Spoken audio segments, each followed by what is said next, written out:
Parler avec son cœur, c'est aussi parler avec la voix de l'âme.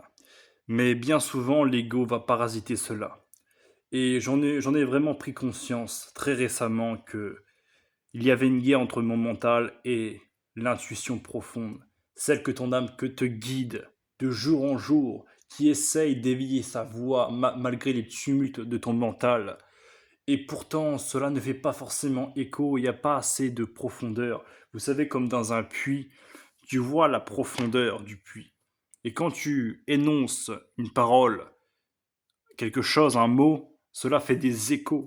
En fait, il faut chercher la profondeur, il faut chercher les horizons, il faut vraiment faire confiance à son eau intérieure, à son intuition, car elle sait ce qui est bon pour toi.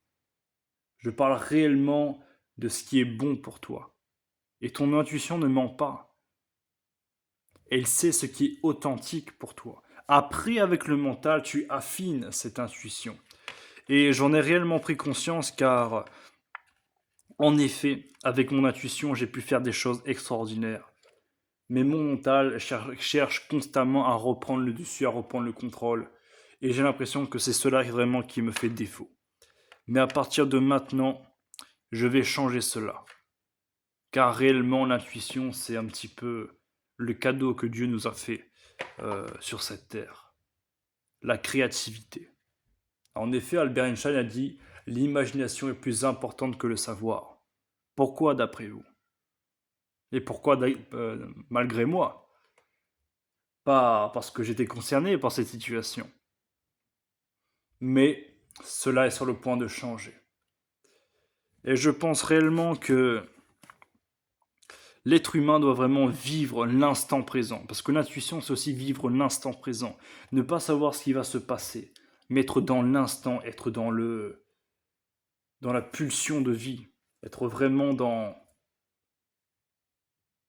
l'émerveillement, dans l'instant T. Et ça, c'est exceptionnel. Car il y a tellement de belles choses qui s'ouvrent à nous en faisant confiance à notre intuition. Et c'est là que je me rends compte que c'est pas évident, et surtout pour un homme, parce qu'un homme surtout cherche la logique, le raisonnement, le concret, et cela l'aiderait beaucoup de faire confiance à son intuition. Et je parle aussi à moi-même, hein, les amis, je parle pas seulement à vous, car justement, je suis moi-même le premier à prendre cet engagement, à prendre cette décision de faire confiance à mon intuition. Donc je ferai des retours très prochainement sur cette expérience-là, car véritablement, c'est la voie du succès. J'en suis sûr, car grâce à cette intuition, j'ai pu faire énormément de choses. Mais voilà, à force, vous savez, de lire des bouquins, de tout intellectualiser, d'être rassuré un petit peu à tous les niveaux, d'un point de vue concret, d'un point de vue mathématique, le mental, à un moment donné, reprend le dessus. Et c'est difficile de remettre les choses dans le bon ordre. Alors moi, je dis, remettons les choses à sa juste place.